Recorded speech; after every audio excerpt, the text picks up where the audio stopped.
Bom dia, tudo bem com vocês? Eu sou a professora Gislaine Bueno. É com imenso prazer que eu venho falar com vocês aqui hoje. Confesso que eu estou bastante nervosa, né? Eu sempre fico nervosa nessas conversas, porque eu acredito que quando a gente compartilha as informações, a gente aprende também bastante, e eu espero poder contribuir com algumas reflexões com vocês, tá bom? E ao mesmo tempo aprender também, que na realidade já venho aprendendo bastante desde que veio o convite. Tenho tentado entender um pouquinho mais esse universo, né, da educação fora do Brasil. E está sendo para mim muito gratificante. Então, primeiramente, muito obrigada pelo convite. Eu espero que seja uma manhã prazerosa para todos, que a gente possa ter bastante trocas e reflexões. Eu já adianto que a ideia aqui não é a de fazer uma palestra mesmo, como se eu estivesse ensinando, né? Até mesmo porque iria um pouco contra a minha concepção de que eu tenho, né, em relação à formação de professores, ao processo de ensino-aprendizagem. Eu parto do pressuposto que nós aprendemos por uma relação de trocas, né? Por algo relacional, interativo. Então, na medida que um dá para o outro pega e assim nós vamos aprendendo juntos, né? Eu vou pedir desculpa para vocês em relação à apresentação. Eu tive que fazer aqui alguns ajustes, né, para poder conseguir aparecer para vocês e ao mesmo tempo colocar aqui o meu norte, né? Esses slides, eles servem como norte para minha fala, tá bom? Do meu pensamento. E assim, qualquer coisa, por favor, anotem, né? O padre Tonito vai me passar essas perguntas, as reflexões, tá bom?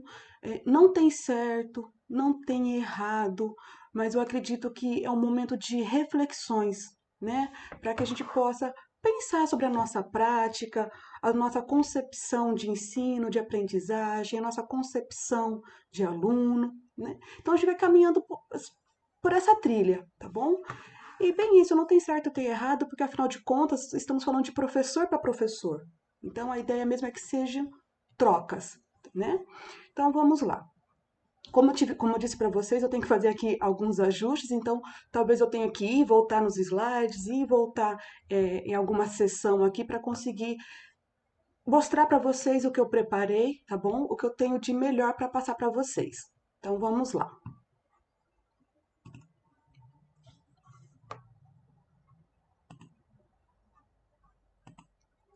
Só um pouquinho.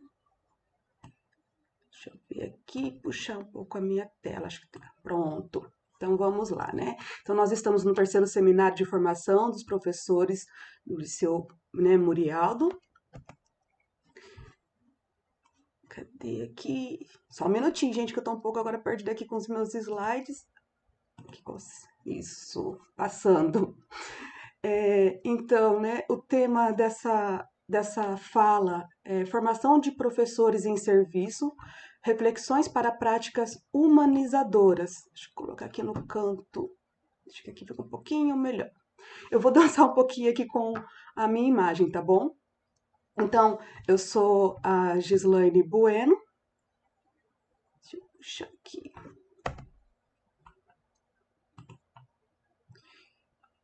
E, opa, pulando, olha só, já dando erros aqui, né? Vamos lá.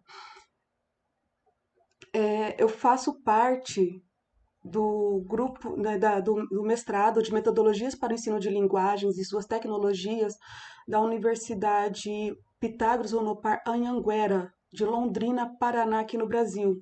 Eu fui contemplada, né, no processo e eu sou bolsista, o qual tenho muito orgulho. E eu faço, então, a minha pesquisa ela é dentro de formação de professores. Bom, um pouquinho sobre a minha formação. Eu sou formada primeiramente em design de moda. Depois do design de moda, tem uma história longa aí por trás, tá? Mas assim, eu sempre tive vontade de ser professora. Essa minha vontade em ser professora fez com que eu acabasse estudando educação de consumo para crianças durante a minha graduação. em moda, então sempre tive uma familiaridade com o público infantil. Eu acredito que eles têm muito a nos agregar, temos muito a aprender com eles, e até mesmo é clichê, né? Mas as crianças é o futuro da humanidade. Então, se nós temos um olhar atento a elas, provavelmente a gente consegue ter, né, um mundo um pouquinho melhor. Eu tenho sim essa ambição, então sempre tive esse olhar para as crianças sobre essa perspectiva. E aí eu estudei Piaget sem saber que era Piaget na moda, né, para a educação. Passado uns 10 anos, resolvi mudar toda a minha vida e eu acabei me entrando no curso de pedagogia na mesma universidade. 10 anos após ter feito, né, entrado na moda, eu entro na pedagogia. E eu tenho para mim que eu tive a oportunidade de reescrever a minha história. Isso é muito interessante, muito bacana, mas eu não vou me ater a isso. Então, eu sou formada em design de moda, tenho especialização em educação de jovens e adultos, tenho especialização em moda e gestão e especialização em metodologias para o ensino superior. E agora, mestranda em metodologias para o ensino e suas tecnologias. Vamos lá. Bom, então, pegando já parte do nosso título, né, para trabalhar um pouquinho a formação continuada. Deixa eu trazer aqui. Por que com formação continuada em serviço? Né? A formação continuada, então vamos lá, nós temos a primeira formação, né, a graduação, pelo que eu conversei com o Antônio, vocês têm um estudo aí, né, formativo de 3 anos, que é como se fosse a nossa graduação aqui. Então, após essa formação, o que nós temos, né, a formação continuada. Então, a formação de professores, ela tem vários entornos, a formação inicial e a formação continuada, a formação contínua, a formação permanente. Eu não vou me ater muito a esses detalhes para poder não me alongar muito, porque a nossa reflexão pega esse ponto, mas a gente vai delineando por outros caminhos. Então, quem eu uso, né, para poder embasar essas falas? O Antônio Nova, Maurice Tardif e Christopher Day. Eles são os autores bases que falam sobre a formação de professores, né, no âmbito também da formação continuada e contínua, formação permanente. E o que eles têm em comum? Para eles, a formação de professores, tanto inicial e principalmente a formação continuada, ela deve ocorrer de forma interpares.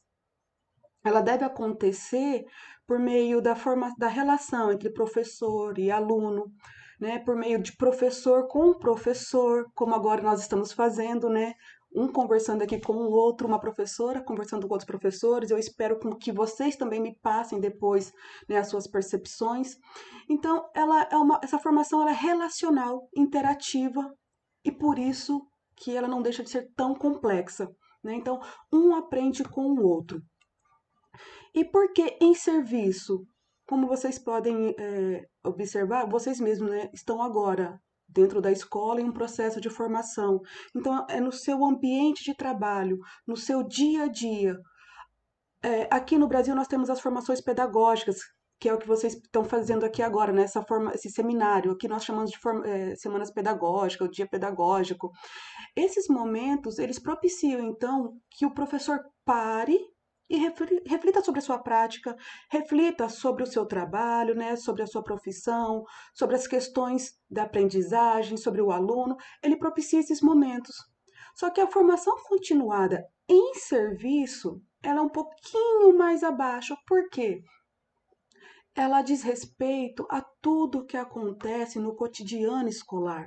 Então, além de nós pararmos para falar sobre a formação continuada, né, ter esses momentos para isso, essas formações pedagógicas, mas é no dia a dia que ela ocorre. Por que no dia a dia? Porque a prática docente, eu acho, já estou até me adiantando um pouquinho do slide lá na frente. Gente, isso aqui é só os slides são só um norte da fala, tá? E eu tenho essa mania mesmo, às vezes eu vou e volto. Então, assim, a formação do professor, como diz Tardif, ela é uma formação que ocorre no tato. Ela é praticamente um artesanato. Por quê? Nós temos, né, alguns saberes que envolvem a prática docente. Só que é no seio da profissão, dentro dela, que a formação de professores realmente se concretiza.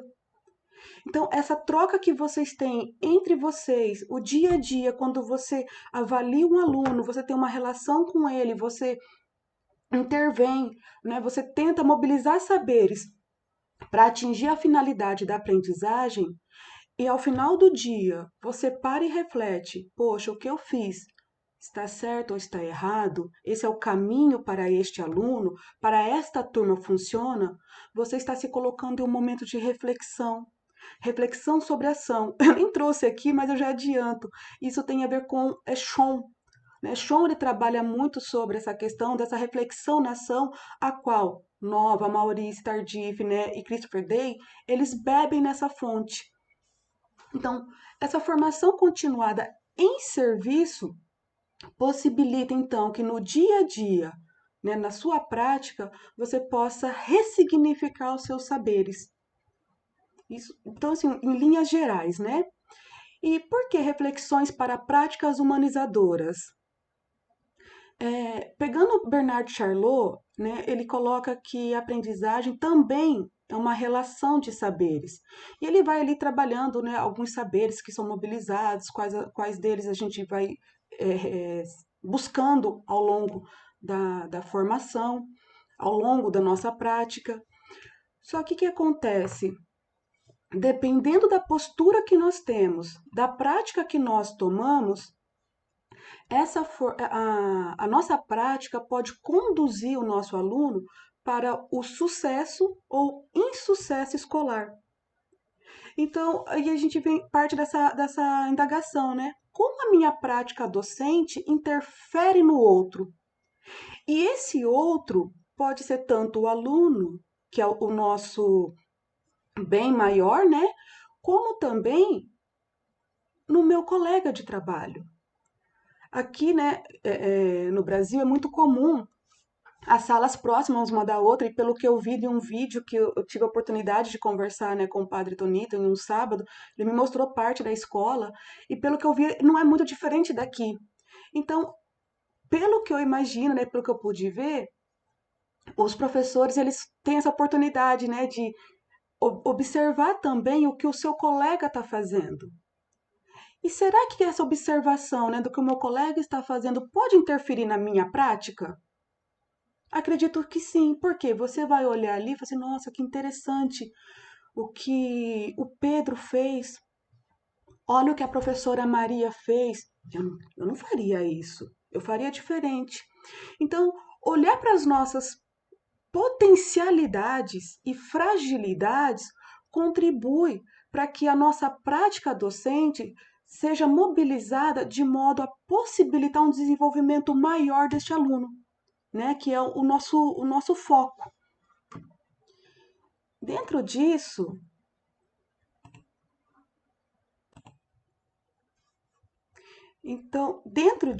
só um instante, por favor, gente, eu não sou tão boa com tecnologias, tá? Eu preciso ficar atenta aqui se está gravando ou não, me perdoem.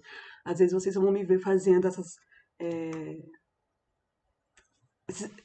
essas observações, tá bom? Eu tenho que parar um pouquinho para ver se está dando tudo certo. Então vamos lá. Dentro disso, essa nossa conversa está dividida em alguns momentos, né? E eu vou jogando provocações para vocês, tá bom? Então, neste primeiro momento, eu gostaria que vocês colocassem, né, o que vocês entendem por formação continuada, independente do que a Gislaine disse.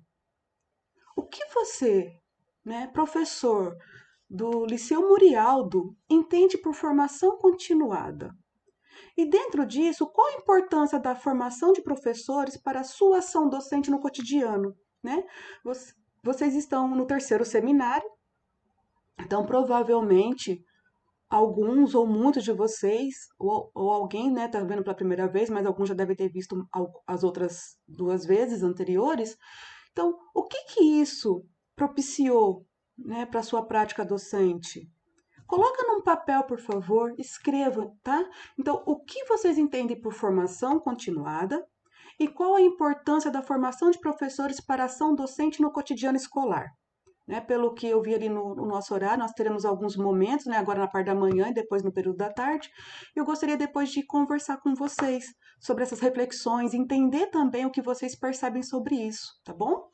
Então vamos lá. Então, continuando. Para isso, eu gostaria de mostrar para vocês um filme que eu acho muito interessante. Vou colocar só o primeiro início, a parte inicial dele, tá bom? Vocês vão entender o porquê. Só um minutinho, por favor. Vou recorrer aqui ao YouTube. O meu dia tem sido assim. Fui pra cadeia, Vou perdi a aumentar garota. aqui só um momento.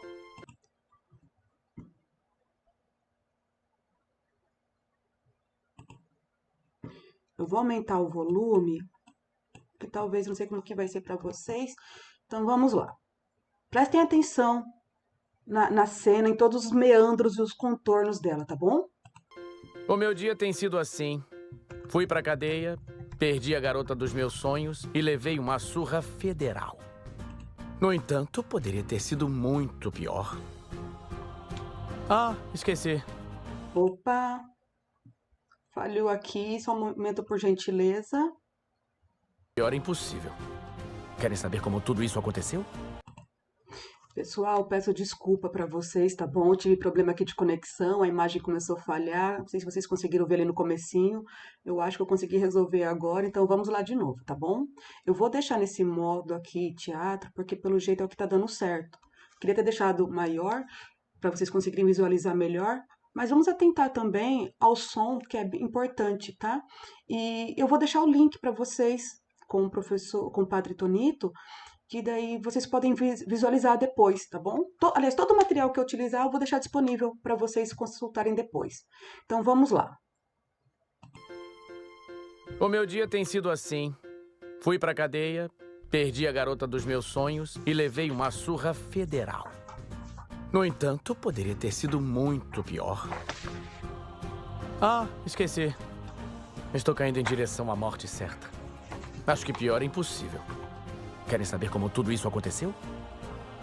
O meu fim teve início no começo. Bem no comecinho.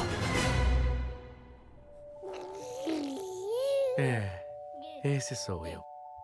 Tive uma infância relativamente normal.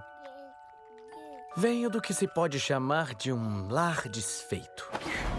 Literalmente desfeito. Eu tinha 8 dias de idade e ainda morava com meus pais. Bastante patético, não é? Já estava na hora de eu me mandar. Aqui está seu criado. Ele cuidará de você. E aqui sua Pepeta. Você está destinado a grande... Eu não entendi bem a última parte, mas parecia importante. Destinado a quê? Então parti em busca do meu destino. E não é que o menino do quadrante Glauponct teve exatamente a mesma ideia?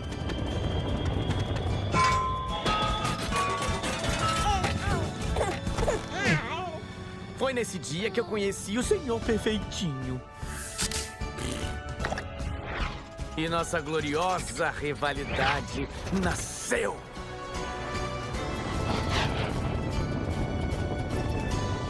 Será que era para isso que eu estava destinado? Uma vida cheia de luxo e conforto? Pelo jeito, não. Até o destino tem os seus favoritos. Mas tudo bem. Um destino muito diferente me aguardava. Na prisão para criminosos bem talentosos.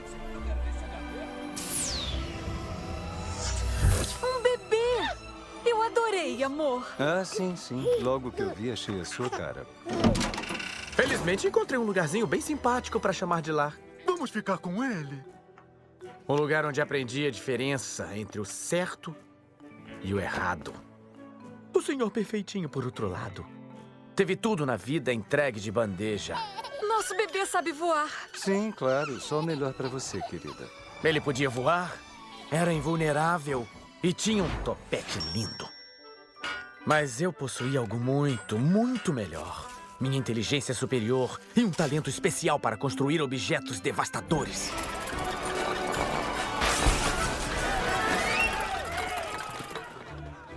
Alguns anos depois, reduziram minha pena por bom comportamento. E eu tive a oportunidade de me aprimorar através do aprendizado num estranho lugar chamado Exola.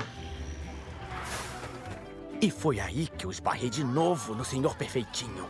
Ele já havia reunido um enorme exército de fãs babões.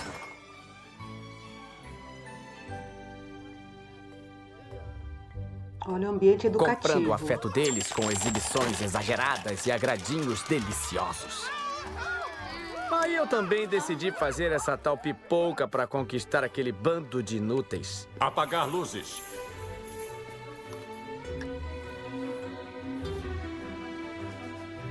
Olha como ele é engenhoso.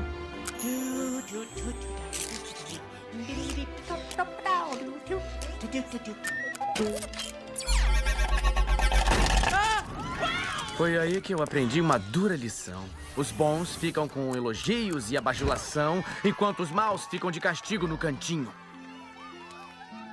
Me enturmar com essa galera estava fora de cogitação. Enquanto eles cantavam Ciranda Cirandinha, eu aprendi a desidratar e reidratar objetos animados ao meu bel prazer. Tinha dias em que parecia que éramos só eu e criado contra o mundo. Não importava o quanto eu me esforçasse, eu era sempre o esquisitão, o último a ser escolhido, o biruta, a ovelha negra, o menino mau.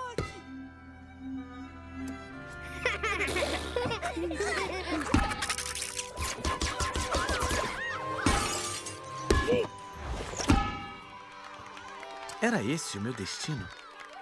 Peraí, talvez fosse. Ser mau é a única coisa que eu sei fazer bem. Foi aí que eu saquei. Se era para ser o cara mau, então eu ia ser o cara mais mau da história. Eu estava destinado a ser um super vilão. E nós estávamos destinados a ser rivais. A sorte já estava lançada. E assim teve início uma longa, estável e épica carreira que eu sempre adorei. Bom, pessoal, foi um pouquinho longo, né? 5 minutinhos. Mas o que eu quero trazer com isso? Vamos lá. Lembra da nossa pergunta ali inicial? Como a minha prática docente interfere no outro? Deixa eu colocar aqui no modo apresentação. Apresentar. Isso. Então, como que minha prática docente interfere no outro? Vocês perceberam ali que no início do filme, né? Ele é tanto ele quanto o Senhor Perfeitinho, né? Entre aspas. Eu convido vocês até a assistir esse filme até o fim. Tem no YouTube, tá bom? Tem ele em fragmentos, mas tá lá, dá para poder assistir gratuitamente. E é bem interessante como ele vai se desenvolvendo e a gente consegue também trazer aproximações para a nossa prática docente. Mas vamos nos ater a esse ponto. Olha só que frase, né, tão forte. O meu fim teve início no começo. Se nós pensarmos nessa fala, o meu fim teve início no começo, vamos trazer agora para a nossa realidade. Uma criança, quando ela vai para a escola, ela não vai para a escola porque ela quer, né? Ela vai para a escola porque os pais levam. E por que os pais levam? Por conta da crença, né? Social, inconsciente, coletivo comum, que a escola vai nos socializar, vai nos conduzir, né, a ter saberes sistematicamente e historicamente elaborados e construídos, né, pela humanidade. Então, nós vamos poder ter acesso a esses saberes, né? Com isso, nós temos a ilusão de que poderemos ter um bom trabalho, uma boa relação, teremos uma educação. Só que dentro disso nós vamos ter algumas concepções de educação, né? E quando essa criança vai para a escola e você começa a vê-la com olhos de esquisito, não, você passa, você já está impregnado, né, com os seus saberes docentes, você já está impregnado com algumas crenças. Você começa a olhar para esse aluno de uma forma um pouco distorcida. E essa distorção, ela pode fazer com que um aluno se torne, né, um fracassado escolar. Um aluno que tem dificuldade de aprendizagem, essa dificuldade pode ser potencializada. Tudo isso porque devido à nossa mobilização, ao que nós fazemos, o nosso fazer docente. Então, desde a primeira vez que eu vi esse filme, inclusive, até na época, eu compartilhei com um professor meu de sociologia, e eu falei assim: olha que triste, né?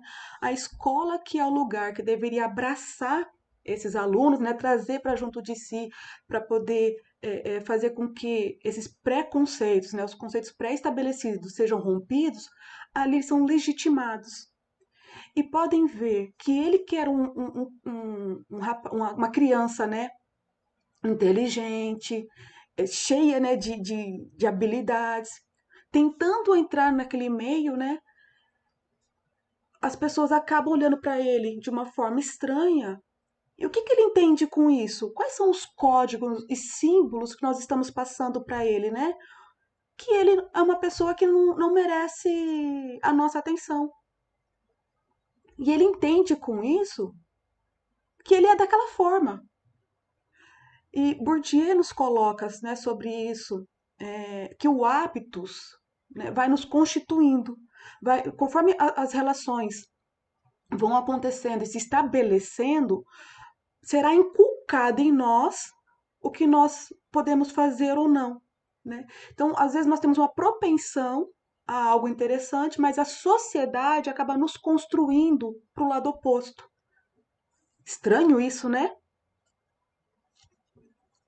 Perdão, gente, tá secando a minha voz. Então, assim, eu acredito que um professor, isso é minha crença, tá? Diante das leituras que eu fiz até o momento, pode ser que amanhã eu mude, porque eu não tenho verdade absoluta, tá bom? Eu me coloco aqui enquanto aprendiz.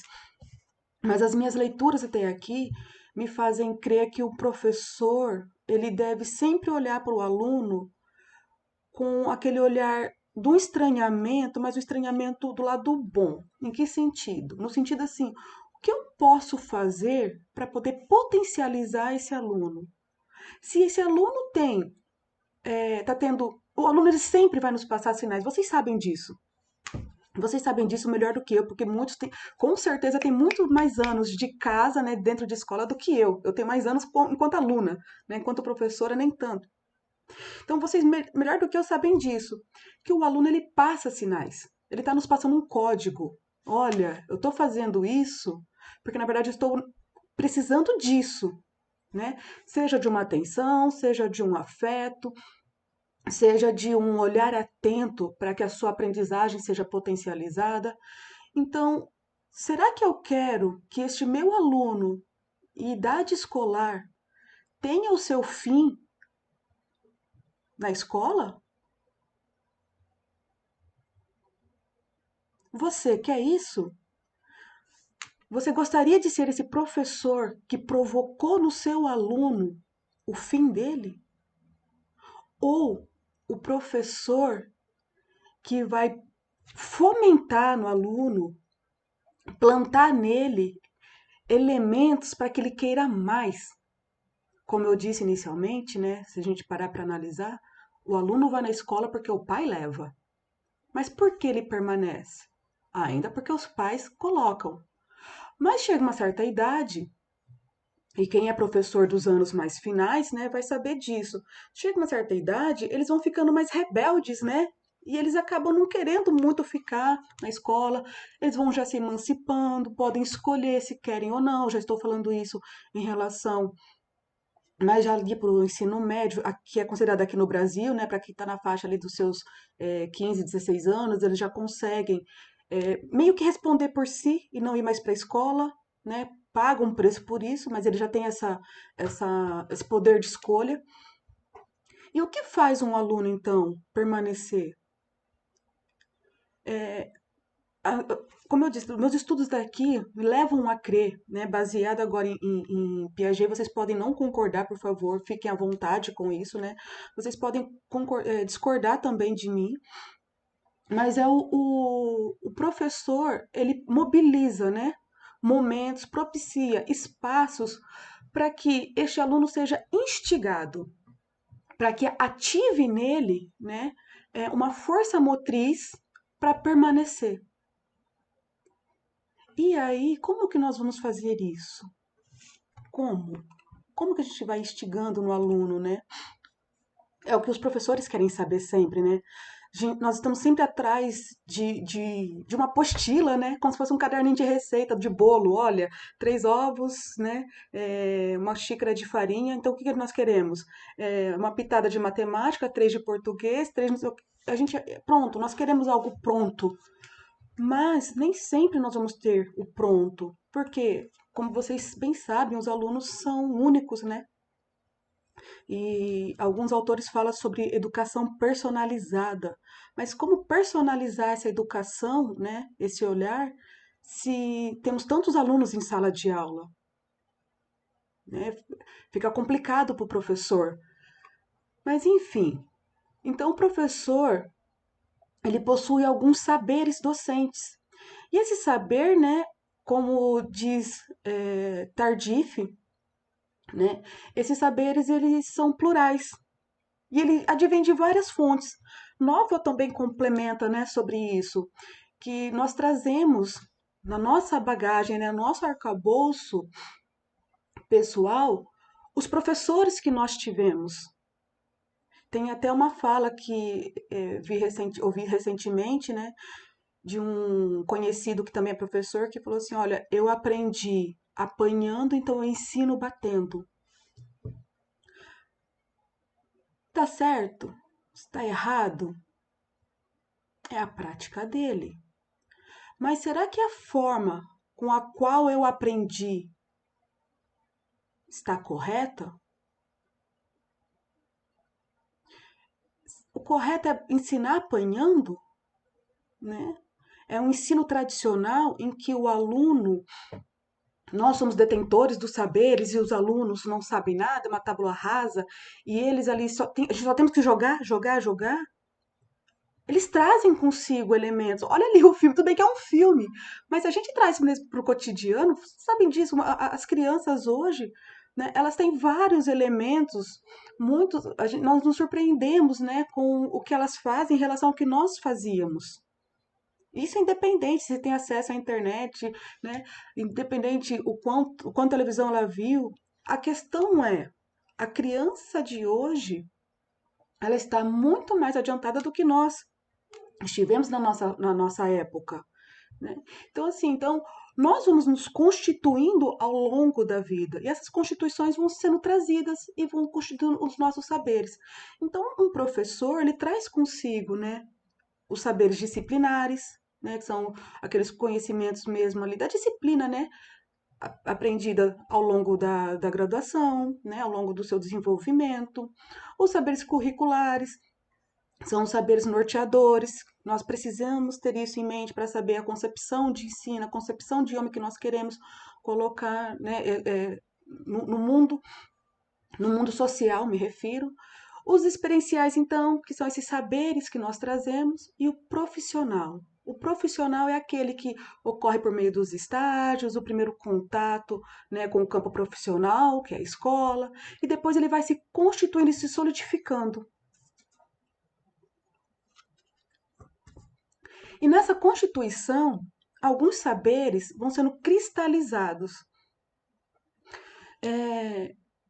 Para vocês entenderem, tá? Em nenhum momento eu estou aqui para criticar o tradicional.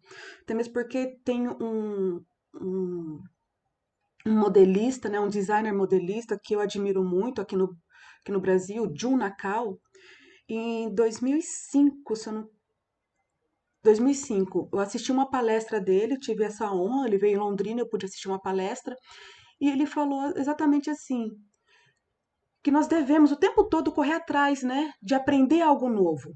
Temos sim que buscar nos aperfeiçoar, trazer coisas novas, né? Criar coisas novas, mas chega um momento que nós precisamos parar e aprender com o velho, porque um saber não nasce em detrimento do outro, um saber nasce complementando o outro. E agora, isso sim é algo muito pessoal. Eu acredito que falhamos quando nós excluímos, né, algumas fontes, alguns autores, algumas concepções pedagógicas em detrimento da outra, sendo que uma teoria nasce em cima da outra, né? É, a Gislaine que fala hoje, né, com uma certa desenvoltura, foi um dia uma criança que não sabia falar nada, né? Era aquela voz, aquela fala melódica, né, que a psicanálise nos coloca. Então, nós não nos conseguimos nos comunicar, né? Vygotsky trabalha essa questão da linguagem, que nós, a falar aquele ali, assim, essa fala bebeinhesa ali, ela está tentando dizer muitas coisas.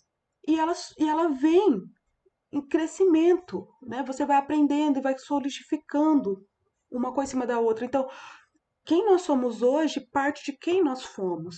Então, mas nós temos essa mania de jogar fora, né? Então, assim, em nenhum momento eu estou aqui para poder excluir, pelo contrário, sempre para poder congregar. Mas o que nós devemos fazer também? Ah, vamos juntar tudo? Não, não é bem assim.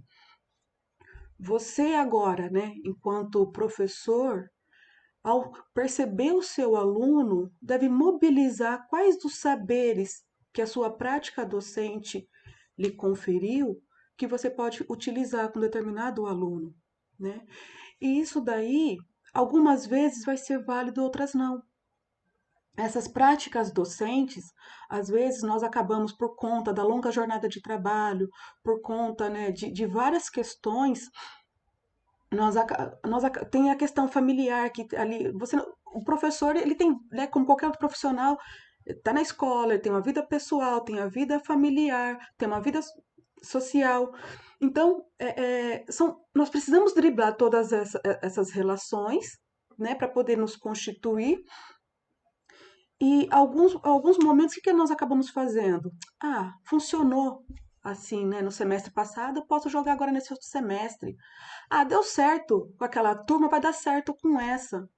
E nós vamos. E realmente, às vezes tem turma que são similares e as coisas vão mesmo sendo parecidas, a gente consegue mesmo com aquele jeitinho e passando de um para o outro. Só que qual que é o problema disso? É que nós acabamos cristalizando algumas práticas. Nós acabamos engessando algumas práticas. E nesse engessamento, nós acabamos não nos permitindo olhar para o outro, né? Ter essa escuta. Nós acabamos nos fechando. Estou me alongando demais aqui, estou preocupada com o tempo. Então vamos lá. Então o professor ele se torna, né, o centro estratégico. Por quê? Acho que vocês não conseguem ver, deixa eu trazer aqui. Eu elenquei aqui alguns itens, né? Então, assim, professor aqui na sociedade, ele está no centro. E aqui o que nós temos? A sociedade, nós temos a escola, nós temos as políticas públicas, temos família, temos o mundo do trabalho. Todos esses elementos, eles solicitam do professor alguma validação, solicita do professor que ele possibilite ao aluno, ao filho, algum desenvolvimento esperado para aquele núcleo, né? Então, assim, a sociedade espera que a escola possa formar cidadãos bons para aquele estado, para aquele país, né, para o mundo. A escola em si tem uma concepção, por meio do seu projeto político-pedagógico, que deveria dialogar com a sociedade. Só que ele está ligado com as políticas públicas. Então, por mais que nós temos uma concepção, a depender das políticas que nós temos, né, normativas, é o que vai ali moldar o nosso trabalho. Né? Tem a família que tem as suas expectativas, os seus anseios. E, por outro lado, espera-se que a escola forme para o mundo do trabalho. Então, aqui nós temos vários conceitos e elementos que eu não vou me aprofundar, que nós iríamos ficar aqui praticamente um mês falando sobre, mas vocês entendem muito disso, né? E se quiserem, se a gente quiser aprofundar, eu passo o meu contato e a gente pode depois trocar também algumas mensagens. Mas, enfim, todos esses núcleos solicitam que seja mobilizado, né, saberes e conhecimentos para que este aluno tenha um desenvolvimento integral. Então, é muita coisa nas costas do professor, né? Muita coisa solicitando desse trabalho docente. E aí, nós acabamos entrando num ponto, né? A questão da valorização docente. Essa valorização, eu comecei a parar para refletir, né? Ela não deveria ser o fruto do nosso trabalho? Nós não deveríamos nos sentir valorizados por meio de um bom trabalho que nós fizemos? Por quê? Ou não? Vou colocar aqui uns elementos para essa reflexão. O professor, então, ele está nesse centro, né, das estratégias, é solicitado dele, né, esses elementos para essa transmissão dos saberes. Só que aqui está, transmissão dos saberes. E será que nós não temos que provocar esses alunos, mediar esses saberes, para poder, né, ele já tem alguns saberes que vêm com ele, e para que nós possamos potencializar, instigar espaços, né, formativos. Como? Bom, vocês devem saber disso por meio de um elemento que o aluno gosta. Eu vou compartilhar com vocês uma experiência que eu tive com um aluno da EJA. Ele odiava estar naquele lugar. Ele não queria estar naquele lugar. E eu fazia observações nessa sala. E um dia ele virou para mim e falou assim, professora, porque eu estava fazendo estágio, né? Eu fazia a especialização e eu precisava fazer tipo de um estágio. E ele chamou de alternância. E eu sentava no fundo para poder observar esses alunos e ele pegou, professora, eu não gosto de estar aqui. Eles falam nada com coisa alguma que eu não entendo. Eu não sei o que eu vou fazer com isso daqui. E até que a professora de história começou a trabalhar, né, aqueles fatos históricos, Taylor, Fayol, né, Fordismo, e chamou a atenção desse aluno. E ele olhou, nossa, é carros, eu gosto. E essa professora, por meio, né, disso, ela começou a estudar um pouco mais sobre carros para poder conseguir mobilizar, fomentar nesse aluno essa vontade, né, de querer saber um pouco mais. E passado um tempo ele chegou em mim e falou assim, né, professora, você acredita que por conta daquela da professora Cristina de História, eu passei a entender melhor a escola? E eu acho que eu quero continuar, não vou ficar aqui só mais esse ano não, vou querer mais à frente. Então, olha só que interessante, né? Quando a gente consegue pegar um ponto para o aluno e fazer sentido. Né? Então, aí a gente vai entrar nessa concepção de ensino de aprendizagem. Somos meros transmissores ou somos mediadores? Porque eles têm conhecimentos consigo. Por que não trazer esses conhecimentos para a sala de aula, para a nossa prática? Pessoal, como eu disse para vocês, eu estou aqui para ajudar a refletir, tá bom? Então, espero que eu esteja conseguindo colocar isso em vocês, inculcar essas reflexões. Então, assim, todo saber implica um processo de aprendizagem de formação. E quanto mais nos aprofundamos, mais complexos os saberes se tornam. Assim, podemos afirmar que o corpo docente possui uma função social estratégica. E ela é importante. Assim sendo, por que ainda ficamos presos a práticas tradicionais de ensino? Por que não, né, ensinar ciências por meio de uma horta, por meio da cozinha de casa? A cozinha de casa é um laboratório. E a gente não precisa. Claro que é muito legal você poder ir para um laboratório, tipo da NASA, cheio de coisas, né? Mas a questão é, o que eu posso fazer com o que eu tenho? Quais são as condições que eu tenho? Porque se nós esperarmos sempre que o governo olhe para nós não vamos fazer tantas coisas. Né? A história da educação fala por isso, fala por si só. Temos grandes avanços, graças a Deus. Né? A história geral da educação demonstra vários avanços, mas também ainda há muitos retrocessos. Muitos retrocessos. Então, esperar que a política pública olhe para nós parece que choveu um pouco no molhado, né? Então, assim, e por que o professor? Porque se nós voltarmos lá naquela imagem anterior, quem está no centro? O professor. Nós é que temos contato com essas normativas da política pública, nós entendemos o que é escola, nós sabemos, né, das relações familiares, porque nós temos contato por meio da família dos alunos, nós entendemos por conta do que nós temos da nossa família, né, do lado pessoal, sabemos do mundo do trabalho, da sociedade. Então, nós temos esse conhecimento holístico, né, do todo. Então, nós acabamos por nos tornar um gestor da educação, vamos assim dizer, né? Aquele que vai gerir todo o processo. Nesse sentido que eu estou falando, tá? Não estou falando da gestão escolar, tá? Estou falando de gerir o processo de aprendizagem. Porque nós temos que filtrar todos esses elementos em prol de chegar ao desenvolvimento pleno e integral deste aluno.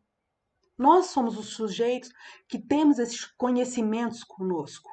E tanto é que nós estamos aqui conversando, debatendo, dialogando sobre isso, para poder ver que saberes precisamos mobilizar, né, para atingir esse desenvolvimento integral do aluno, de modo a responder com as demandas que a sociedade como um todo espera de nós.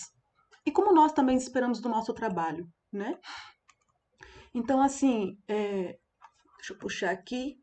Reconhecer o outro como parte de si possui um papel facilitador no sentido de contribuir para práticas mais humanizadoras. O que isso significa?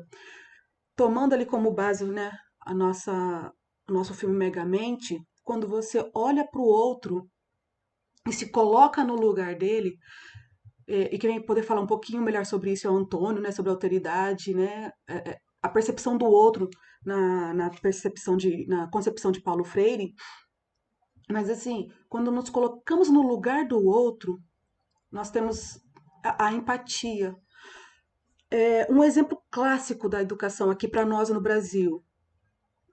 Fazer xixi parece algo que nós nascemos sabendo, né? Mas até o controlar o xixi é um movimento de esfíncter, né? E que nos foi ensinado. Então, hoje, para a gente, isso foi como Saviani coloca, né, isso já foi internalizado, nós já nos apropriamos. Ok, Dermeval Saviani, perdão, gente, tem hora que eu falo muito rápido, né, eu pego alguns autores, é um professor de uma corrente pedagógica aqui do Brasil. Se vocês não conhecem, eu também posso disponibilizar alguns estudos dele, é bem interessante que possam conhecer. Então ele tem algumas concepções, né? E ele coloca assim que quando você aprende, né, e você é do outro, né? Então, por exemplo, andar de bicicleta não é algo nosso, então nós vamos adquirir essa habilidade. Quando a gente internaliza, você para de bambear, internalizou, é seu. Depois que internalizou, nunca mais você esquece, né? Então, assim, quando você se coloca no outro e lembra que, poxa, um dia eu não consegui segurar o meu xixi, um dia eu não consegui andar fácil de bicicleta. Quando você lembra como você aprendeu, você se coloca nesse lugar de aprendiz. Porque hoje nós estamos aqui também como aprendizes. Embora eu esteja conversando com vocês, a todo momento estou aqui fazendo reflexões. Será que a minha fala está indo na direção correta? Que outros autores, que outras correntes eu posso buscar para poder ampliar meu repertório? Então, assim, o tempo todo, quando nós vamos fazendo este movimento, nós nos colocamos, né, nesse espaço de aprendiz, né, e de ensinante. E essa relação favorece o nosso processo de ensino e favorece ainda mais o processo de aprendizagem do aluno. Então, assim, perguntar, né? Por que ensino? Por que eu estou ensinando? Qual a razão deste ensinar? Será o que eu ensino está correto? Dialoga com o que precisa ser dialogado? Chega no objetivo final? Né? Por que eu aprendo? Qual a necessidade dessa aprendizagem? Por que o aluno precisa aprender? Qual a finalidade desses saberes escolar na vida do sujeito? Joana Ert nos fala que o aprender ele só tem sentido se ele for utilizado na vida. Então, os saberes que nós ensinamos, os conhecimentos ali historicamente construídos, quando é passado para o aluno e o aluno consegue, do jeito dele, traduzir aquele saber e ele consegue reinterpretar e aplicar no mundo, pode ser considerado uma aprendizagem.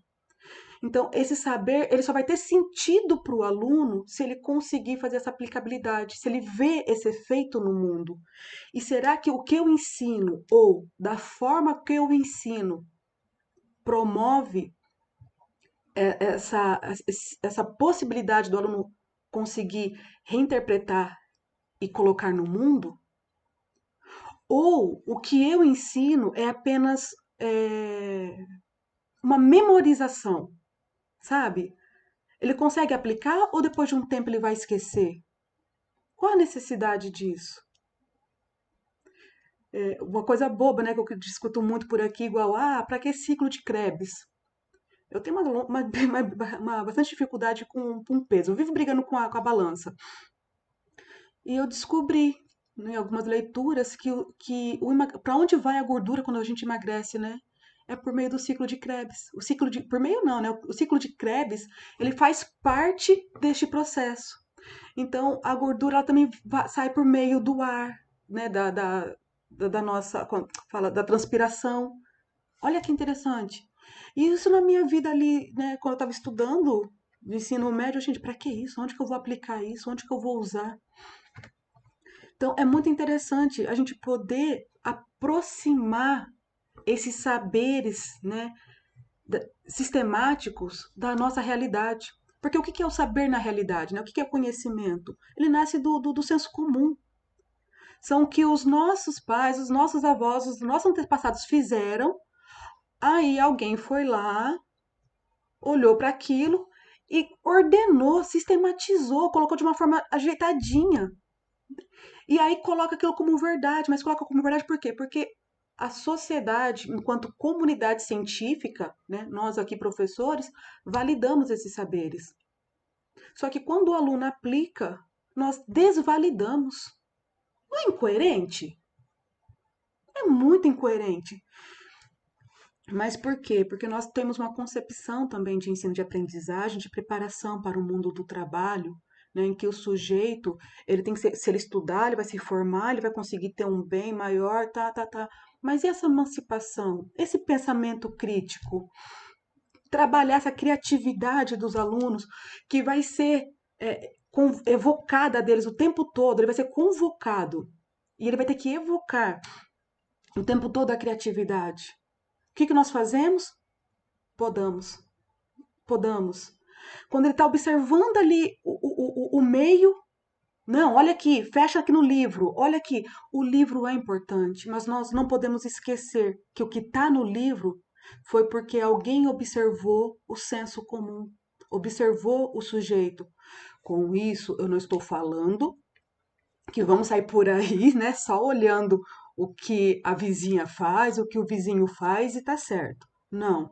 Mas o que eles fazem de interessante que nós conseguimos aproximar com os saberes escolares? O que eu, enquanto professor, posso mobilizar para que esses alunos vão aprendendo? Né? Então, é bem isso, por meio da escuta, é ver que a todo momento, qualquer lugar, há possibilidades de ensino, né? Nós não precisamos ter. É claro que seria maravilhoso termos aqueles painéis, uma internet maravilhosa, que nossa conversa não precisasse ser gravada, que eu tivesse presencialmente com vocês, ou então que tivesse aquelas transmissões, como fala, tipo, ai, fugiu agora da memória, mas aqueles telões em que é como se fosse uma realidade 3D e eu pudesse estar aí como se estivesse presencialmente com vocês. É óbvio que isso seria maravilhoso. Mas olha só o que nós fazemos com as condições que nós temos, né? Então nós temos que ter isso em mente, esses saberes, o que nós precisamos mobilizar com o que nós temos. Com isso, nós vamos para o nosso terceiro momento, né? em pensar esse aluno com as suas dificuldades, com as suas potencialidades. E se o aluno possui dificuldade de aprendizagem e não aprende, de acordo com o que se espera para aquele nível, nós podemos interpretar que esse aluno é considerado um fracassado escolar? Vamos traduzir melhor, né? Esse aluno então está lá, tentando, tentando, você ensina uma vez, ensina três, ensina quatro, e ele não vai, ele não aprende. Chega uma certa altura, e nós temos alguns estudos sobre isso, né? Sobre fracasso escolar, dificuldade de aprendizagem, e que eles colocam que os alunos, sim, estão em fracasso escolar. E aí acaba legitimando esse aluno, colocando ele, igual ali no início do Megamente, né? Fadando ele a uma vida de insucesso escolar. Então, a gente coloca que no início ele acaba tendo fim. Mas será que eu posso entender que esse aluno realmente é um fracassado escolar? Ou eu posso interpretar de outra forma? Escrevam aí e me passem, tá bom? E Bernard Chalot, então, nos coloca que, na verdade, o que tem são alunos em situação de fracasso. Alunos com dificuldades que, a depender do nosso olhar, né, podem ser conduzidos para o sucesso ou não. E aí é por meio das motivações, né? É por meio de, se eu ensinei de uma forma, não aprendeu, qual outra forma eu posso ensinar? Entender como esse aluno aprende, né? Ele é visual, ele é auditivo, os diversos mecanismos que nós podemos colocar para aprendizagem.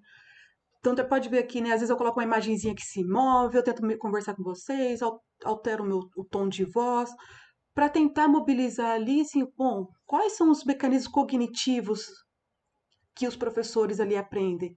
Então, esse pensamento nós podemos ter com os nossos alunos, né? E pensar que um aluno em dificuldade, ele está em um momento de dificuldade. Vamos nos colocar no lugar do outro. Lembra disso? Durante o seu período escolar, o seu processo, em todo momento você tirou só nota A? Em todo momento foi nota 10? Em todo momento você tirou 100? Não teve momentos que você teve dificuldades? E durante aqueles momentos de dificuldades, o que foi feito? Alguns provavelmente aprenderam de uma forma assim bastante punitiva. Mas eu quero ensinar batendo? Ou eu posso ensinar de outra forma? Eu posso ensinar de outra forma. Isso é por meio de práticas humanizadoras. A prática humanizadora é olhar para o outro. Com isso, não estou falando que nós devemos olhar um aluno fazendo arte e passar a mão na sua cabeça. Não, um aluno ele precisa sim que o professor se imponha. O aluno ele pede do professor afago e posição. E nós devemos ter essa dose, né? Devemos ter esse equilíbrio para conduzir. E também, como eu sempre tenho repetido muito, né, nessa fala, estar atento ao aluno, perceber dele o que ele tem para nos falar. E aí eu vou colocar convido vocês a assistir o filme O Menino que Descobriu o Vento. Eu vou colocar um trechinho aqui, mas eu consegui encontrar no YouTube o filme completo. Ele é bem legal, porque o que é interessante desse filme? Eu já fazendo aqui o spoiler, né? Para quem não assistiu, eu juro que eu não vou contar todo o final. É uma família bem pobre e é baseado numa história real de, me perdoem a pronúncia, tá? William Kankwambua. Ele nasceu em 5 de agosto de 87. Com 14 anos, ele estudava numa escola. A família é muito humilde, tinha que pagar, né, para os seus estudos. O pai era agricultor, dependia muito da chuva, só que às vezes era aquele tempo muito seco, de repente vinha o período de chuva, então ele tinha que plantar o máximo possível que ele conseguia e dependia muito da chuva. Então, assim, toda a plantação, quem é agricultor sabe disso, né? Fica a depender da chuva. Então, e o filho começou a ficar instigado: como que eu posso controlar essa chuva? Como que eu posso fazer chover? E aí um professor, o diretor, né, vai lá e tira esse aluno da sala de aula, porque o pai não estava pagando a mensalidade, e um professor permite que este aluno vá até a biblioteca e passe a estudar lá. E ao estudar sobre a energia eólica, o William, né, ele consegue mudar a vida da vila onde que ele morava. Um professor olhou para esse aluno que estava numa situação de fracasso, se colocando no lugar do outro, e deu uma oportunidade. E essa oportunidade mudou uma vila. Vamos assistir um pedacinho?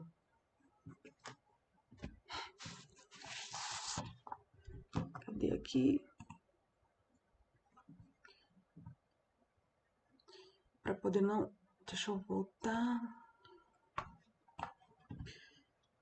Vamos lá. É o primeiro dia de vocês da escola e tá chovendo. Seria isso um bom sinal? Você é William Kankwamba? Sim, senhor. Fala pro seu pai pagar as mensalidades. Sim, senhor. Ele vai pagar, senhor. Quando a chuva parar e tivermos certeza da colheita, pagamos as mensalidades. Eles estão matando as árvores. A terra pode inundar. Teremos teste de ciências. Posso usar querosene? Não dá. Não temos o suficiente. Temos que ir ao ferro velho. Temos que achar um jeito de estudar de noite. Você vai gastar o seu dinheiro na educação dos seus filhos? E aí eles vão deixar você. Os inteligentes vão embora. Eu falei que a bateria estava acabando. E não tem outras? Descarregaram. O jogo já vai começar. O que a gente vai fazer? Por favor, vão para casa e consigam dinheiro, se quiserem continuar estudando. Temos que juntar o máximo de dinheiro possível. Não temos dinheiro para as mensalidades da escola. O homem mais honesto de todo o comércio de Doha. Era como costumávamos chamar o seu pai. Nós ríamos dele. Porque o que pode ter de bom um homem de negócios que é honesto? Acha que o governo vai deixar todos aqui morrerem? Eu não sei. Mas por que devemos ficar aqui sentados esperando? Quando a roda da bicicleta gira, a luz acende. Sim. Como? Um dínamo. Vai na biblioteca, talvez tenha alguma coisa lá. Precisamos saber que qualquer questão relacionada à comida será abatida em sua infância.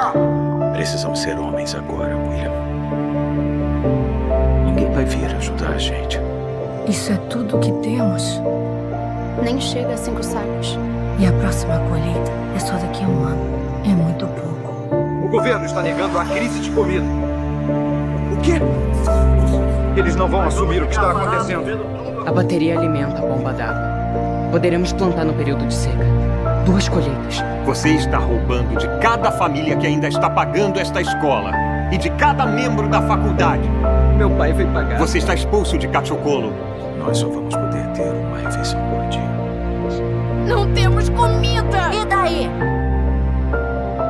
Você acha que eu deixaria você morrer de fome? O solo está muito duro. É o período de seca. Mesmo plantando, nada vai crescer. Se você der qualquer comida para aquele cachorro, eu quebro o seu pescoço. Fala pra ele me deixar usar o gelo. Pra consertar uma bomba d'água, eu sei como fazer. Eu posso trazer água. Eu posso fazer chover. Ela foi embora com o professor. Você viu ela? Ela disse menos uma. Boca pra alimentar. Essa vai ser a última vez que eu e minha família passamos fome. Quando vamos nos unir, senhor diretor? O que posso fazer, senhora Kankwamba? Posso usar a biblioteca. Vamos construir um moinho de vento. Precisamos fazer um pequeno para ver se funciona. Papai, quero mostrar uma coisa para você. É energia eólica. As lâminas transformam em energia que liga o rádio. Eu quero construir um maior. Para todo lugar que eu fui com você, perdi alguma coisa. Nada daquilo que nós fizemos funcionou. Se eu puder usar a sua bicicleta, ajudaria. Papai... Tira essa ideia! Estúpida de perto de mim! Eu não quero ver você mexendo com essa idiotice de novo! Às vezes são sonhos. Às vezes são só mentiras. Não é um sonho, papai. Eu não tô sonhando. Ele sabia que eu seria só um fracassado. É exatamente isso que eu sou. Não. Você não é um fracassado. Eu fui pra escola. Água? Sim, senhor. Do vento. Isso pode funcionar. Se você me ajudar.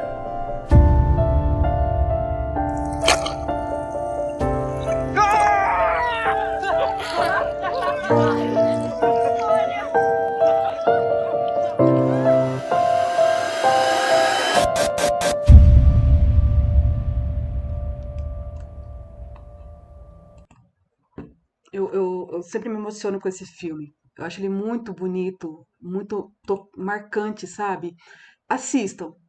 Assistam porque ele ele diz muito, ele diz muito sobre essa concepção, né? O que nós colocamos de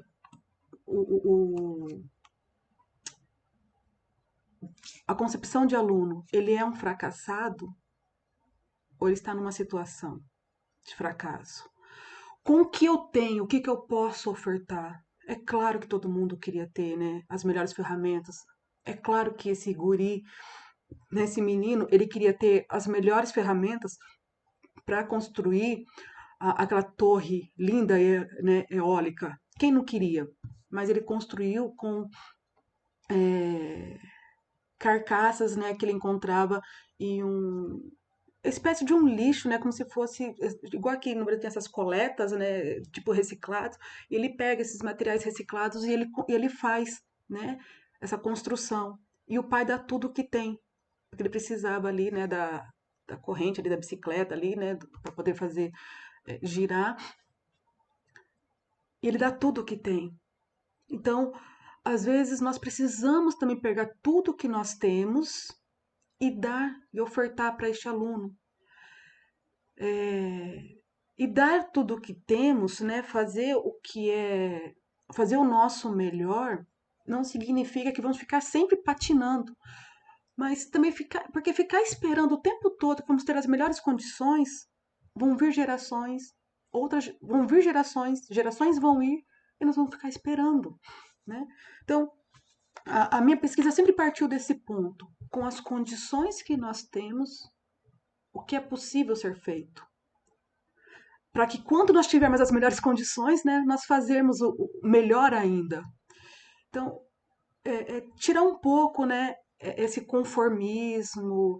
É claro que é cansativo, é maçante, mas o que nós podemos fazer? Porque os nossos, né, antecessores, eles trabalharam com condições piores do que a nossa, né? Quando você pega ali o início da história da educação, né, como um todo, a escrita era por meio de quadros de areia, né? Era cantos, né, uns caixotinhos de areia em que escrevia, passa a mão para poder apagar e volta.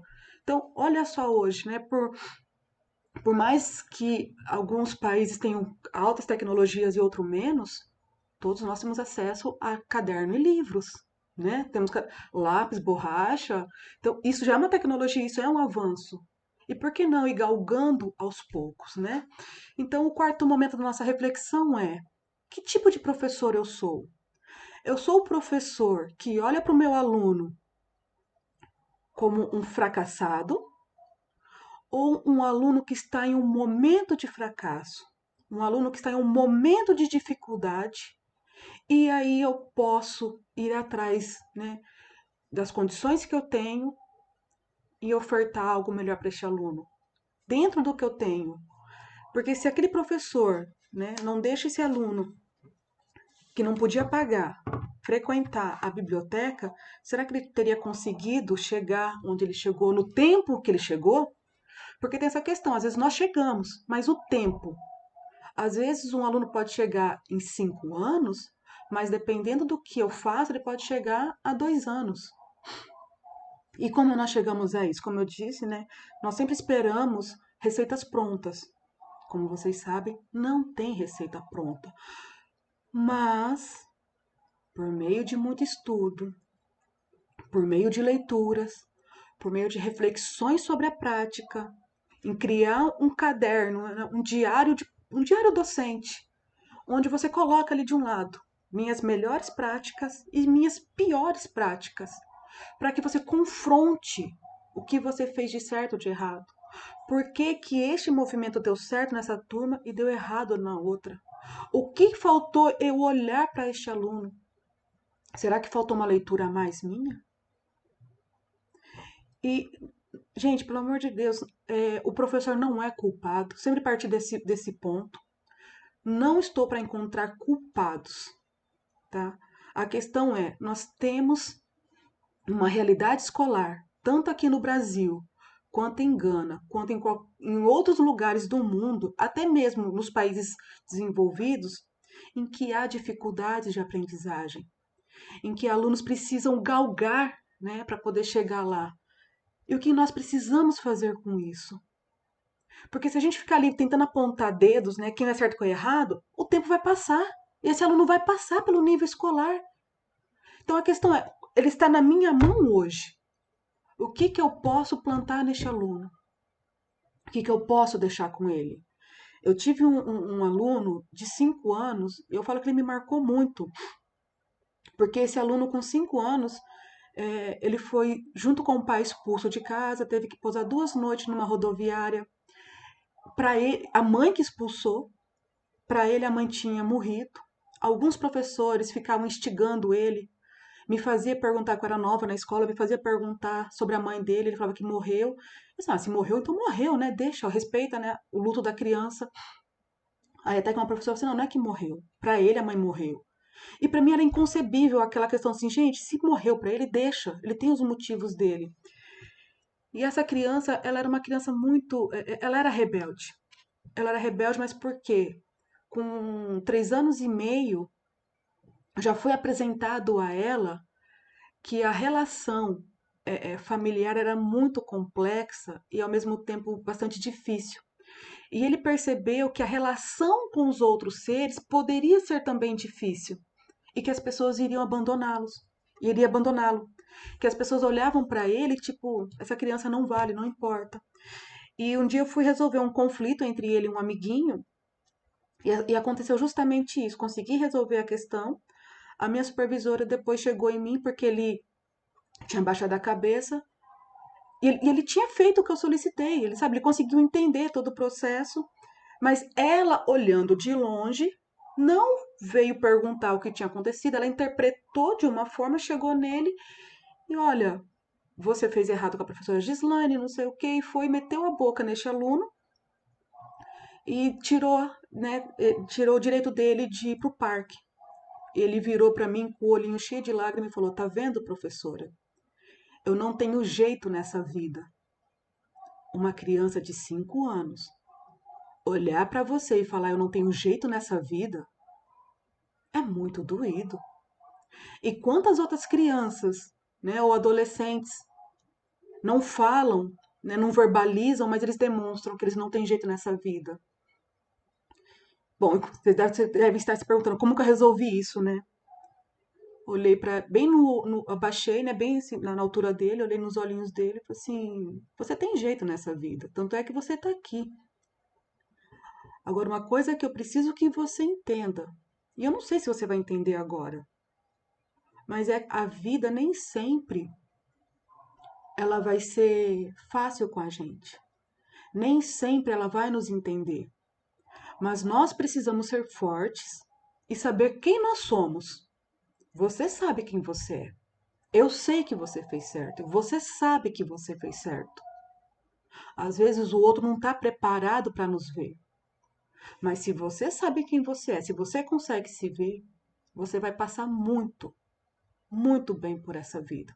Vai ter dificuldades, mas você vai passar. Esse aluno, ele me fez professora. Ele me fez professora da dificuldade. E ele veio e me abraçou tão forte, e me agradeceu porque eu acreditava nele. Passado um tempo, eu precisei sair da escola, e a minha supervisora olhou para mim e disse, agora fala com ele. E era engraçado porque ele olhava para mim e sempre falava, ela é braba. Ele sempre me via como uma braba. Só que, com toda a modéstia que me cabe, eu conseguia tocar nele. Comigo, ele não fazia arte. Comigo, ele fazia a, a- né, as atividades, o que era solicitado. Eu só olhava uma vez para ele. Falava uma vez o nome dele, ele abaixava. Mas por quê? Eu escutei esse aluno com as suas necessidades, com as suas demandas. Quando tinha o evento da família, eu não ficava instigando dele a desenhar a mãe que para ele estava morta. Não estou falando que está certo ignorar a mãe. Só que naquele momento de dor, eu não ia conseguir tirar muito dele. Eu não ia. Então, sabe, nós precisamos entender em que momento podemos agir, como podemos extrair do aluno e solicitar dele o que ele tem para poder oferecer. Esse aluno, ele precisava de disciplina, mas ao mesmo tempo ele precisava de um afeto nos dois sentidos. Afeto, no sentido de afetar, fazer com que ele visse um sentido, né, para a vida, e afetividade. Sim, né, um afago ali, olha, eu estou aqui com você, estamos juntos. E quando eu fui sair da escola, né, a professora, então a supervisora me olhou assim, agora como você vai conversar com ele? Olhei para ele olhou para mim assim, eu nunca mais, você vai embora, eu preciso ir. Eu nunca mais vou te ver. De novo, olha, eu não sei se nós vamos nos ver um dia, mas eu posso te garantir que eu nunca vou esquecer de você. Não sei se você vai se esquecer de mim ou não, mas eu espero que o que eu coloquei em você fique, permaneça. Que um dia você não se lembre do meu rosto, mas se lembre o quão forte você é. Que você lembre a pessoa que você é de fato e que você saiba sobre a sua verdade. Tenha uma coisa em mente: muitos professores vão entrar e sair da tua vida. E você vai entrar e sair da vida de muitos professores. Mas tenta deixar com eles o seu melhor e tenta levar de cada um o melhor de cada professor. Eu espero que você leve para a sua vida o melhor que eu tentei te dar, o que eu pude te dar. E aí ele me abraçou forte, ele falou, eu não sei se eu vou lembrar de você pro resto da minha vida, mas você é importante para minha vida. E foi muito legal isso. Então, assim, não vamos tratar um aluno, seja a idade que ele tem, como se nós fôssemos o Todo-Poderoso, né, o soberano, o detentor dos saberes. Vamos tratar ele com empatia como nós gostaríamos de ser tratado. Independente da idade, vamos sim, né, de acordo com, independente no sentido de falar o que precisa ser falado, agora com as palavras adequadas para aquela idade.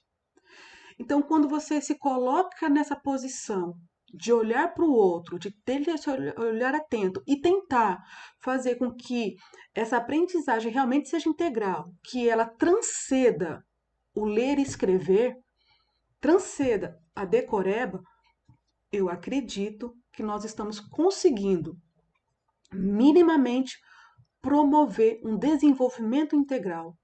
Porque, como vocês sabem, meus caros colegas de profissão, a nós cabe, né, o desenvolvimento emocional, a família compartilha, mas como eles passam tanto tempo com a gente, né, então cabe a nós trabalhar o desenvolvimento emocional, trabalhar o desenvolvimento cognitivo.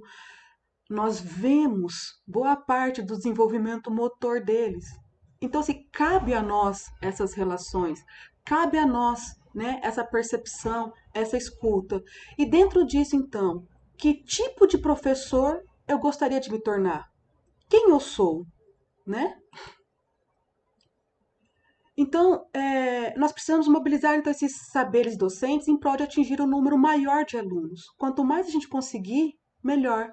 E esses saberes vêm por meio, então, dessa escuta, desses saberes que nós tivemos ali, os disciplinares, os curriculares, os experienciais. É importante que nós deixemos de olhar o nosso colega de trabalho como que eu posso colocar? Esse nosso colega de trabalho, ele pode ser também, pode facilitar a nossa vida. Porque o que o João faz de legal, talvez eu não faço. Por que não compartilhar? Então, a profissão docente, né, ela é um ato relacional. e que uns aprendem com os outros e aprendem com os alunos. Só que nós muitas vezes nos esquecemos disso por conta do cotidiano escolar. E como eu disse, né, lá no início, então, o ato docente é um artesanato, como o Tardice nos colocou, que ele pode propiciar, né, espaços de aprendizagem substanciais. E nós vamos diante do nosso quinto momento, né? Então, diante da realidade, como posso melhorar a ação docente?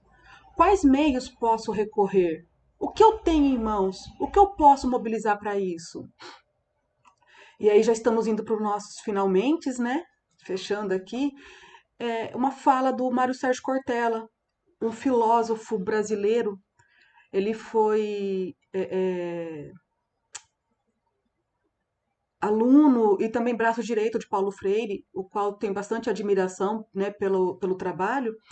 E eu vou colocar para vocês assistirem aqui, só um momento. Vamos lá, se a internet vai colaborar. Vamos lá. Eu acho que a minha internet falhou, só um instante. Vamos lá, então. Está fazendo o possível ou melhor? Não é o melhor do mundo, é o teu melhor, na condição que você tem, enquanto você não tem condições melhores para fazer melhor ainda. Pergunto de novo, mas não responda. Está fazendo o possível ou melhor? Insisto, não é o melhor do mundo, se for ótimo, é o teu melhor, na condição que você tem, enquanto você não tem condições melhores para fazer melhor ainda. Porque se você ou eu, podendo fazer o meu melhor, me contento com o possível, eu caio num lugar perigoso chamado mediocridade. Uma pessoa medíocre é aquela que é morna, que está na média, que não é quente nem fria. Lembra quando você chegava da escola que tinha boletim escrito, o pai olhava 6 em português, 5,5 em matemática, 4 em história. Pai, deu para passar. Medíocre. Deixa, eu toco minha vida. Isso é mediocridade. Insisto, uma pessoa medíocre é aquela que, podendo fazer o melhor, se contenta com o possível. Exemplo, mediocridade é falta de capricho. Capricho, sabe o que é capricho? Capricho é você fazer o teu melhor na condição que você tem, enquanto você não tem condições melhores para fazer melhor ainda. Exemplo, minha mãe e eu moramos na mesma rua em São Paulo, por coincidência, e às vezes eu passo na casa dela no fim da tarde. E mãe conhece. Às vezes ela olha para mim 5 da tarde e fala assim, você não almoçou ainda, né? E eu falei, não, eu comi um negocinho na universidade. Ela falou, peraí, que eu vou fazer um negócio para você. E é aquela coisa meio mágica de algumas mães. Em 5 minutos aparece uma coisa para eu comer. Eu sou filho de italiano, uma coisa comum. Um pouco de talharina com azeite e sal em cima, mais nada. E eu, com a fome que eu estou naquela hora, comeria o prato vazio. Portanto, ela pode fazer qualquer coisa. Mas sabe o que ela faz? Faz um macarrão com azeite e sal. Mas antes de servir, pega um tomatinho cereja, corta em 4 e põe em cima. Capricho. Capricho é você fazer o teu melhor na condição que você tem, enquanto você não tem condições melhores para fazer melhor ainda. Eu, no Paraná, quantas vezes, caipira, ia até a roça visitar a casa de alguém. Quem aqui conhece sabe, na roça, aquela casa que a gente chama de pau a pique. Casa de barro com madeira trançada. Entrava na casa, chão de terra. Terra, tudo varrido. Tudo varrido. Capricho. Ah, mas o chão já é de terra. Capricho. Fazer o melhor na condição que tem, enquanto não tem condições melhores para fazer melhor ainda. Para não ser medíocre. Pedia eu para tomar um gole d'água na roça. A mulher corria pegar uma canequinha, daquela de alumínio, toda amassada. Areada. Passava areia em volta. Ah, mas já é pobre mesmo. Epa, pobre, mas é limpinho. E tem gente que não é pobre, limpinho não é. E tem gente que é pobre e não é limpinho. Medíocre. Pobre na roça tem roupa de ver Deus. Vai à igreja. Pode não, roupa não é nova. Vocês têm remendo, mas tá limpinha. E põe no sol para coarar. Quantas vezes eu, como secretário de educação na capital, ia visitar uma escola municipal. Teto caindo, água escorrendo, culpa nossa do poder público. Mas a escola toda arrumada, limpinha, as carteiras em ordem, velhinhas, mas em ordem. Florzinha, sala dos professores. Capricho. Capricho é você fazer o teu melhor na condição que você tem, enquanto você não tem condições melhores para fazer melhor ainda. Tem gente que é medíocre. Bom, eu convido vocês a assistir todo o vídeo, tá bom? Mas eu, como estou me alongando muito, vou parar por aqui, mas acho que ficou bem o recado, né? O que nós podemos fazer com o que nós temos. Né? Acho que essa é a questão, esse é o mote, né? O que nós podemos fazer com as condições que nós temos? Vamos esperar ou não? E dentro disso, né, já caminhando para o nosso final, pegando aqui um trecho do filme Alice no País das Maravilhas, tem uma parte ali, né, que a Alice encontra o gato e ela pergunta, né, pro gato Charisse, pode me dizer qual o caminho que eu devo tomar? Então o gato responde: isso depende muito do lugar para onde você quer ir. E Alice então disse: eu não sei para onde ir. E o gato diz: se você não sabe para onde ir, qualquer caminho serve. Então, assim, a concepção que eu tenho de professor, a concepção que eu tenho de aluno, perdão, a concepção que eu tenho, né, de professor e de aluno é que vai desenhar a minha ação docente, a minha prática docente. Então, eu lhe pergunto, né? Qual a finalidade do seu trabalho? Onde você quer que o seu trabalho docente chegue? Para onde você quer que o seu aluno vá? Você quer ser o professor que ajudou o aluno a criar, né, aquela fonte eólica? Ou o professor que desmotivou? O professor não tinha muitas condições, a não ser liberar a biblioteca e colocar seu trabalho em risco. Eram essas condições que ele tinha. Mas ele deu o que ele tinha. E qual a sua concepção de aluno? Será que a que você tem, ela dialoga com a concepção da sociedade vigente? É o que se espera? E o que a sociedade espera é de fato o que cabe à educação? Complexo, né? Muito. Mas cabe a nós docentes termos clareza dessas concepções, termos essas dimensões. Qual tipo de aluno eu quero formar? Que tipo de professor eu sou? Por que é importante eu fazer parte de uma formação? O que eu quero levar disso? O que eu trago comigo? O que eu deixo e o que eu levo? São pontos para a gente parar para refletir, tá bom? Com isso, né, nós vamos caminhando aqui para o nosso sexto momento, para vocês também pensarem mais a respeito sobre qual a finalidade do meu trabalho, qual a minha concepção de aluno, que foi o que eu mencionei agora há pouco, né? Acabei de mencionar. Bom, essas são as... Oh, perdão, tô me perdendo aqui com essas tecnologias. Deixa eu tentar trazer para cá, diminuir. Aqui a flechinha, ela vai alterar. Ah, consegui aqui diminuir, vamos lá. Eu vou arrastar para vocês, tá? Aqui, então, são as referências que eu utilizei, né? As que estão aqui nos slides. São as que eu mais uso. Eu tenho, como eu disse, eu tenho esse material, vou disponibilizar para vocês, tá bom? Vou passar para o Padre Tonito, e aí, se vocês tiverem interesse, conversem com ele, por gentileza. Eu não coloquei aqui, mas eu vou disponibilizar também o meu e-mail, tá bom? gisbueno06@gmail.com. gisbueno06@gmail.com. Vocês podem me mandar, tá bom? As suas reflexões também, porque às vezes a gente precisa dar esse tempo, né? Para poder parar também, assimilar, acomodar. Porque provavelmente a gente, né, mexe no que está certinho, sedimentado, então é preciso um tempo para poder reelaborar.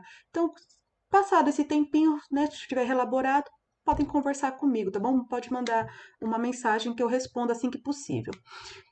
E agora, eu vou convocar vocês a participar de uma dinâmica em grupo para nós pensarmos um pouco sobre o que nós refletimos aqui, tá bom?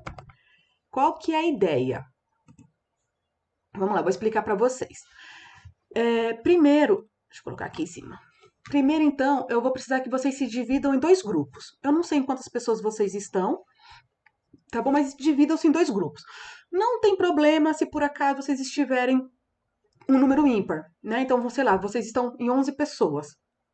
Vai ficar 5 de um lado e 6 do outro. Não tem problema. O importante é que vocês trabalhem em 2 grupos, tá? Sentem em círculo, por gentileza.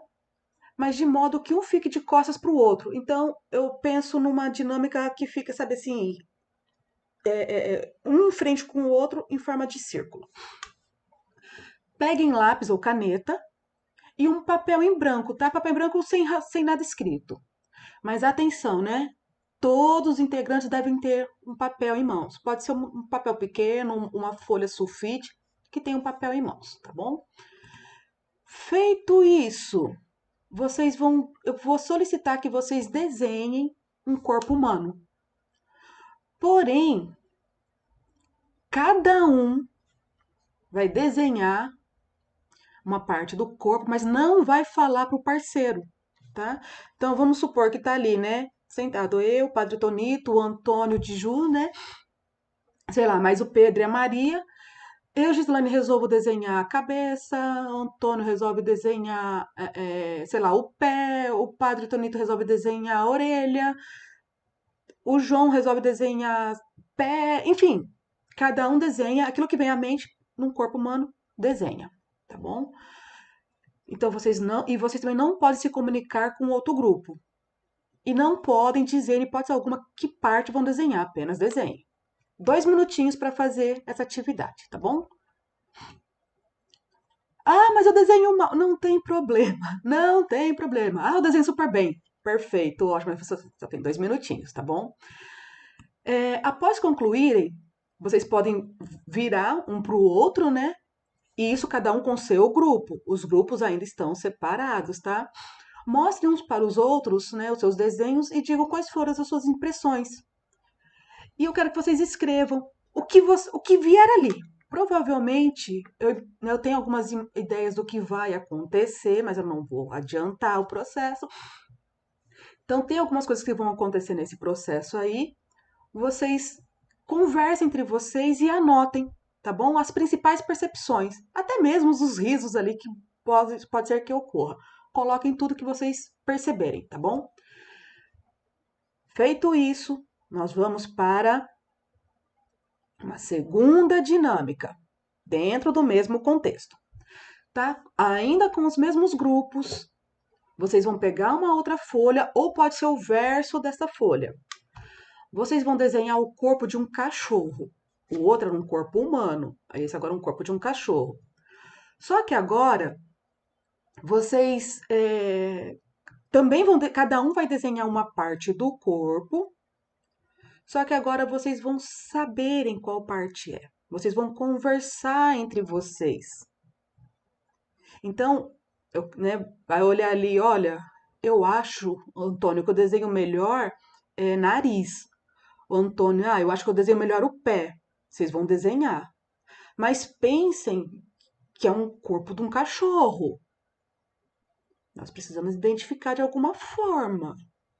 Não sei, tá? Dialoga entre vocês aí. Para cada um desenhar uma parte. Feito isso, lembre-se que cada um irá desenhar na sua folha, tá? E não vale olhar para o desenho do amigo. Não é. Tem uma lógica por trás disso, tá bom? Presencialmente, talvez seria até um pouco mais fácil conduzir, mas vamos tentar. Eu pensei de uma forma que seria possível também, nessa forma nossa remota, né? Essa forma meio online, essa forma meio híbrido. Então, assim, vocês vão ter apenas 1 minuto para conversar e para desenhar ali, tá bom? E vocês também não vão olhar, vocês vão conversar. Conversou ali, Antônio, eu vou desenhar essa parte, Maria, eu vou desenhar essa parte, Gi, vou desenhar essa parte. Desenha, tá bom? Feito isso, 1 minutinho. Eu vou pedir pro Padre Tonito conduzir essa parte, tá bom? Pra mim. Com os desenhos prontos, terminou? Terminou. Então, vocês tentem colocar cada parte uma perto da outra, para montar um quebra-cabeça, tá? E vamos ver como que vai sair isso. Então, assim, com o desenho montado, observem o que foi feito, avalie se cada parte tem a mesma proporção, se de fato ficou parecido com o cachorro, porque cada integrante, né, eu errei ali, ó, escolheu a parte específica. E avaliem se agora, podendo escolher cada parte, né, e tendo o mínimo de comunicação, se a representação do corpo do cachorro ficou mais apresentável do que o desenho anterior. Lembre-se, da outra vez vocês não tinham comunicação, agora vocês vão ter. Será que isso altera alguma coisa? Será que esse cachorro ali ganha mais forma, não ganha? Como que fica? Né? Então, só que daí que tá. Pense que assim, vocês vão estar, né? Um vai estar com uma parte, o outro vai estar com uma outra parte, vocês vão colocar próximo. Só que assim, apenas digam o desenho que vocês vão fazer da parte e tentem se comunicar o menos possível, tentem passar o menos possível também de informações no sentido de, perdão, tentem olhar menos. Comunicação deve ter, a comunicação sim. Agora, olhar o desenho do outro, não. Porque vamos ver o quão afinada está essa comunicação de vocês. Tá bom? Vamos lá. Terceiro momento. E eu juro que agora nós vamos realmente para os finalmentes. Ainda com o mesmo grupo, vocês vão dialogar entre si e vão desenhar a representação de escola que o grupo tem. O meu grupo. Conversem entre vocês e pensem qual a concepção de escola que eu tenho. Como eu representaria essa escola? E escreva uma frase que explique. Então, por exemplo, a escola para mim é um espaço de socialização do saber. Vou desenhar algo que tem a ver com isso e coloco escola, espaço de socialização. É um exemplo, tá bom? Lembre-se, a comunicação entre o grupo deve favorecer o desenvolvimento da atividade. Vocês terão 2 minutos, os mesmos 2 minutos da primeira atividade. Lembre-se que tem uma razão por isso. Após a conclusão, comparem os 3 desenhos e vejam se houve melhoras ou pioras progressivamente em cada representação. E eu peço que também novamente escrevam a percepção do grupo a respeito.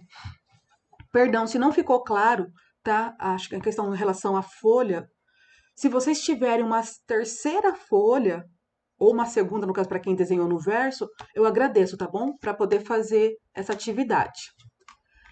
Feito isso, então é o momento que os grupos, né, apresenta um para o outro. Vocês fizeram essa percepção, colocaram ali os princípios. Pode ser tópicos também, tá bom? Itens ali, uns tópicozinhos que fiquem mais fáceis para vocês. Então, vocês, feito isso, apresentem para os outros grupos, né? E observe os desenhos, converse entre vocês, o que acharam, se foi fácil, se foi difícil de ser realizado. Descreva tudo o que vocês puderem descrever em relação às atividades. E comparem com os outros grupos, dialoguem com eles. O que foi fácil nesse grupo, o que foi difícil no outro grupo, o que favoreceu, o que não favoreceu, como vocês conseguiram organizar as dinâmicas nesse espaço de tempo, tá bom? Enfim, opa, tô tentando abrir aqui, só tá fechando mais, deixa eu ver se eu consigo abrir. Ah, tô conseguindo aqui. Tô conseguindo. Então, eu falei que acabou, né? Mas não acabou. A parte da tarde terá um segundo momento. E o segundo momento, eu vou querer saber, porque agora eu fiz muitas provocações. Joguei algumas coisas aí na cabeça de vocês, né? Provavelmente alguns estão falando, ela não falou nada de novo. Alguns estão pensando, nossa, interessante algumas falas. Outros estão falando assim, tem coisas aí mais ou menos. Umas coisas boas, umas coisas nem tão boas. Mas a questão é que alguns saberes foram mobilizados. As atividades têm uma lógica com tudo o que nós falamos até aqui. Tá bom? E eu espero ouvir de vocês no segundo momento, agora no período da tarde, né? E para nós darmos essa continuidade. Espero que eu consiga estar com vocês de forma online para tirar essas dúvidas. Se não for possível, o Padre Tonito vai me enviar todo esse material e eu vou tirar perdão, gente, da foto. Perdão, tô com foto na cabeça. Ele vai me mandar todo esse material, seja por foto, por vídeo. E eu vou gravar um novo vídeo para vocês dando essas respostas, caso a gente não consiga se conectar, tá bom? Então, por hora, muito obrigada, agradeço por me ouvirem. Eu estou muito ansiosa para ouvir vocês também. Quero saber de vocês, quero poder ver o rosto de vocês, porque eu estou aqui imaginando como que é. E olha só, né? Nós também estamos aqui nessa formação fazendo o que é possível, dando o nosso melhor com as condições que nós temos.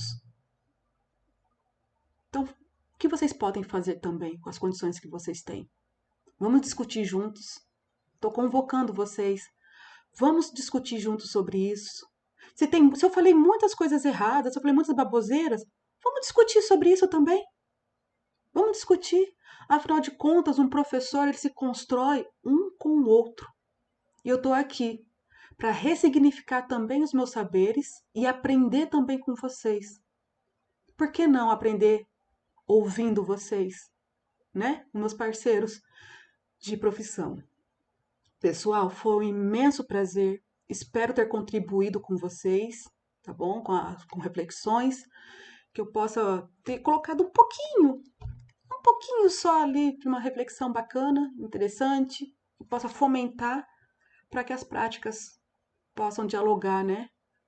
Com o que a sociedade vigente nos espera. O que a educação requer de nós professores.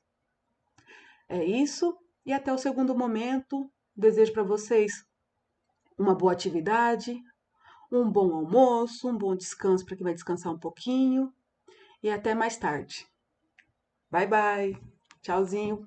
Nos vemos em breve.